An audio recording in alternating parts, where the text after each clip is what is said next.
আসলে আমরা আজকে রেলের রোডের পাশে যে লাশ নিয়ে দাঁড়িয়ে আছি, উনি হচ্ছে মোহাম্মদ ইউনুস। উনি ফজরের নামাজের পরে কোরআন তেলাওয়াত করে এখানে রেলের রোডে হাঁটতে আসছিল।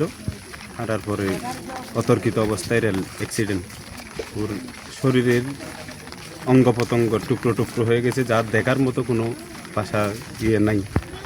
তবু আমরা রেল কর্তৃপক্ষকে একটাই করবো যে যেখানে যেখানে অ্যাক্সিডেন্টগুলো হচ্ছে ওখানে যাতে ওদের হর্নটা একটু বেশি দেওয়া যায়, এখন স্লো করার জন্য রেল কর্তৃপক্ষকে আমরা আহ্বান জানাবো।